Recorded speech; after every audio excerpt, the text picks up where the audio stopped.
January, Moto Ikebana cultural feature, and this month we're featuring Mount Fugi, or Fujisan, as the Japanese call it.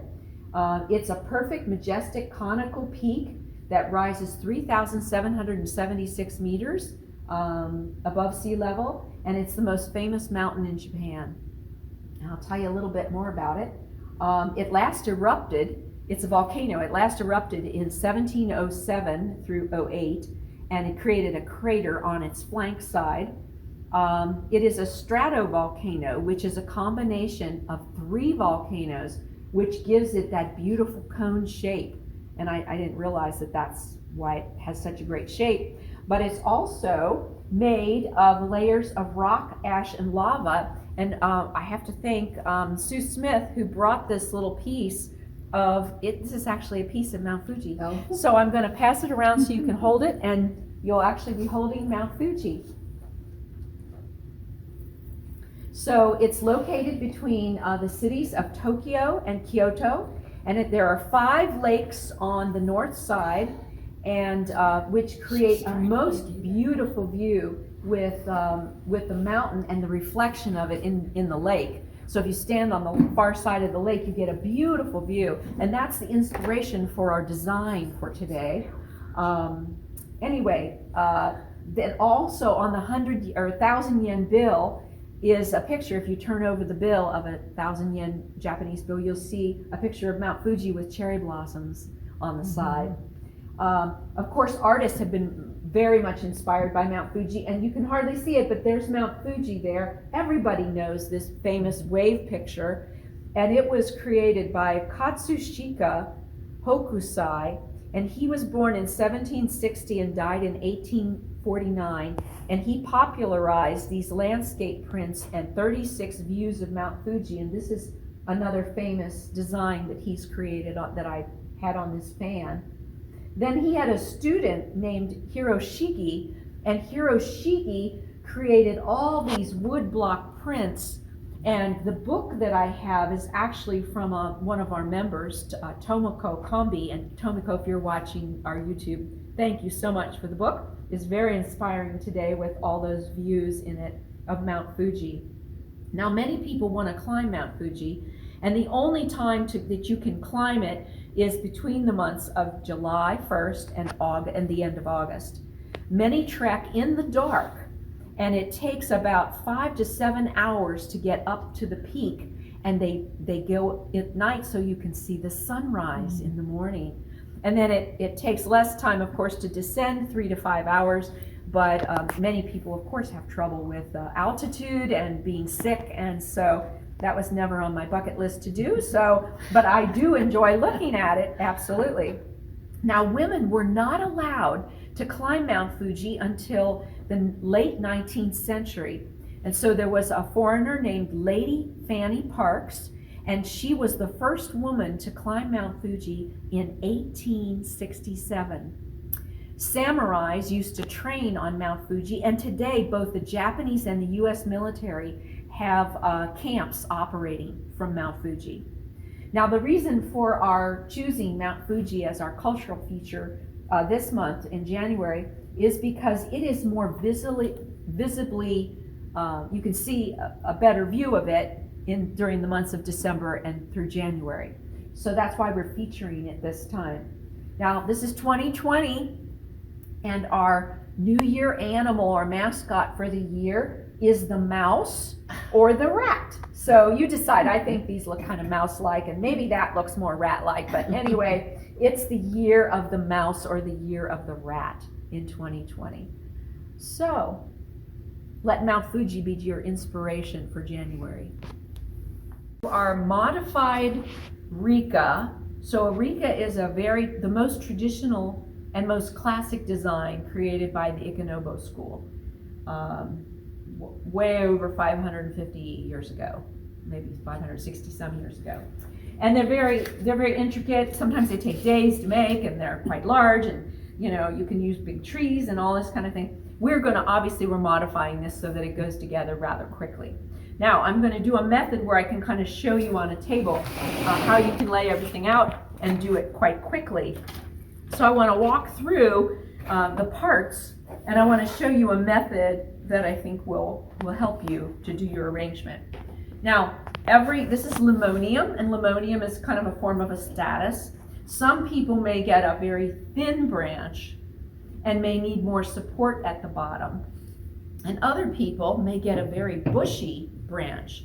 Now, if you get a bushy branch like this, but it still looks like Mount Fuji, what you want to do is do a little conservation and take off all the little fine bits at the bottom so that your mountain looks like it's really in the distance and you don't see all these little detail pieces that are kind of messing up the design of the mountain here. So what you can do is you can take the floral tape that you have, and I would recommend some green floral tape, and you're going to tape it together to look like Mount Fuji, and you're just going to simply tape it all the way down the stem. And when you get to the bottom, if it's not thick enough, this one's fairly thick, so it might hold pretty straight, except that it's quite contorted really, curving left and right, and you want it to stand straight, so we may use a little splint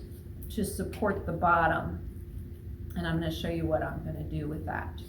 So we're just going to tape it all the way down till we get there. Now I'm going to take a piece, because I've been cutting off of this one for quite a few classes, but I'm going to just cut about a 3 or 4 inch piece of the end of the mum stem, and I'm going to place it once I decide how tall I want this. I'm going to cut this off just a little bit there, and then I'm going to lay this next to the stem that I already have, and I'm going to floral tape it a little bit at the top above the stem before I start joining it, and then I'm going to wrap it around very tightly and just continue wrapping and twisting. The floral tape is waxy and it stretches, so you want to go down at a 45-degree angle, but you don't want to go down all the way in case you need to make a new fresh cut at the bottom, which I'm going to do. You want to make a fresh cut, and then you can put it in your now this is going to go in my Kenzon. It's going to be a curve. It's going to be a curve that way, but you're going to see it straight as it goes into an arrangement. So that's how you would put it in. Now I'm going to take this one apart and I'm going to put it together again, but I'm going to show you that's what I did with this one, is I made that little joint here at the bottom to make it so that it will stay straight in the center of the Kenzon. Now I drew a little diagram, and I'll have Bonita enlarge this or show you a closer up picture, but it shows you how I'm going to lay everything out. This will be all the back side, this will be all the front side, and I lay it all out on a table, and it's the reason I have a lot of table space for everyone today to do their design.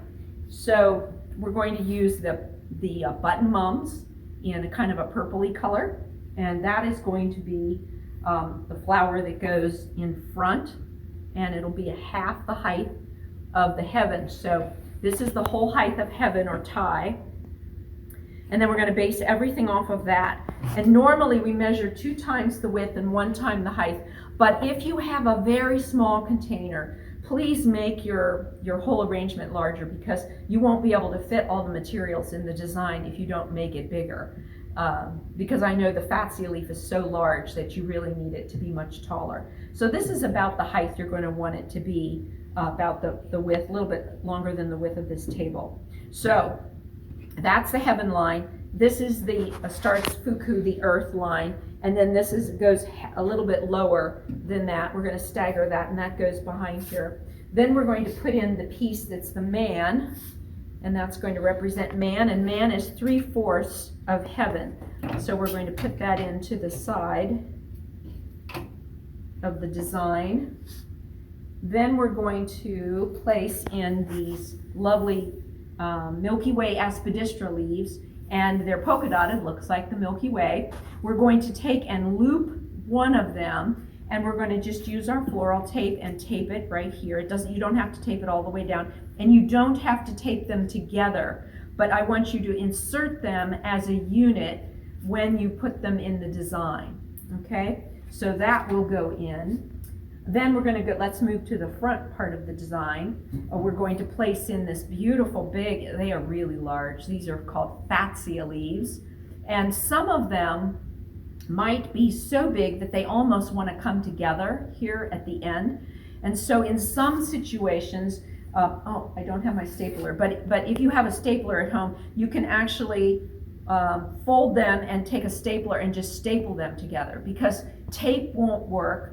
Your glue dots won't work because there's some kind of a waxy finish on the leaves and they just won't stick on the leaves. So stapling it will help to hold it in place. But this one, I like it just the way it is. It looks like a hand kind of reaching out onto the side, or like many trees growing up in a forest. And we're going to place that in. And then 1/4 of the height of the heaven line is going to be our, I'm going to cut this one. There we go. That's going to be our chrysanthemum at the bottom, and it's going to be framed in using this in the background of it. All right, and the last thing we're going to do is we're going to use our baby's breath. Now, you'll get one bunch of baby's breath like this, but it's so large and so unwieldy. So what you're going to do is you're going to cut out the tip of it. You're going to take and cut that part out, and you're going to use that for the beautiful piece in the front. Then you're going to use these other pieces that are left over, and you're going to use these in a grouping in the back to give you depth and give you that snowy effect for winter. All right, so then I'm going to set that aside. That's going to be our horizon line in our landscape design. And then you might have a little extra piece left over of your Mitsumata. This is a Mitsumata branch, which is mulberry, and it's been stripped of its bark and bleached, and they're beautiful, aren't they? They're really lovely, and they'll just dry naturally this way. But it only takes 3 pieces really, so you want one long piece, and you want one piece that's 3/4 the length of tie, and then one little piece left over that you can either add in the back or the front, depending on your container or depending on your design. So I'm going to set that there. I'm going to place this here, and this goes in the back. And then I'm going to actually do the arrangement for you and put it all together. And then I'll turn it around for you. So we're going to look at it and discern which is the front and which is the back of Mount Fugi. So I think I want this side as my front. So you're looking at the back in the video, but I'm going to put that in first. Then I'm going to put in the heaven line, this is the heaven line. Then that's the man line. This is the Mitsumata branch, and we're going to put it to the side, and then we're going to pull it to the back. Now I didn't tell you, but in the Mitsumata branches, they are quite hard. But to cut them, if you cut them and you want to split up the end like that, sometimes they'll fall apart like that, but you split them just a few, maybe 1/2 inch or 1/4 inch, and that'll help you penetrate the pins and help it stand up better in the kenzan. All right, so the button mums have lots of foliage on them, and maybe they have a lot of little buds, and you want to take off all the buds that don't show any color, because they're never going to open, and it takes the strength away from the ones that are bigger that need the strength to open up. So just strip off any little leaves that are on your button mums, and then look at them and see, okay, so I can tell this is the back side because most of the flowers are that way, and then I'm looking at it. So now this is more color, so that's the front side. So this is my heaven line right in the center, and I placed it right in the center of my kenzan. Now right next to it, I'm going to place this button mum that, now you know what, I'm going to give this a fresh cut because it's been in and out of this bowl 5 times now. There, that's very sturdy. All right, now we're going to use one that is about that much lower, and I'm going to look at it and say, okay, which is the front? This is the front, so this is the back, but I'm going to place it in the back but the flowers are facing front. And then it gives me, as I look at it straight on, it gives me a look of a row of color. And I'll spin that around when I'm finished so you can see it. Then I'm going to put in this lovely Milky Way aspidistra, both parts, the loop, the one you've looped and the one that's in there. And I'm going to give that a fresh cut. And we're going to put that to the side to give me a flow out to the side of a landscape.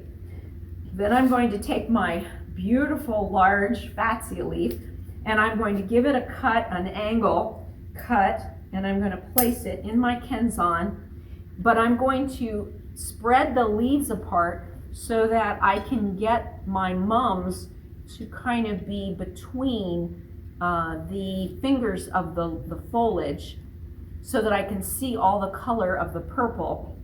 And finally, I'm going to use my chrysanthemum, which is the imperial flower of Japan, and I'm going to frame it with the leaf right in the center. And lastly, I'm going to put in the baby's breath off to the side, and then I'm going to put in the extra baby's breath that we cut, and I'm going to fill that in the back on the opposite side, like so.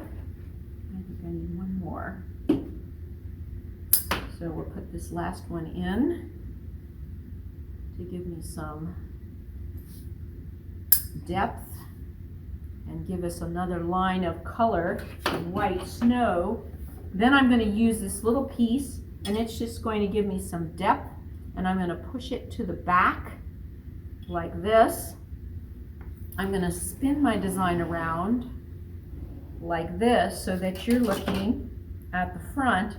And then I'm going to slide in my horizon line that just rests on the edges of the bowl. It never touches the water, but it looks like a painting, like the horizon line of the line of the lake as you're viewing the Mount Fugi in the distance.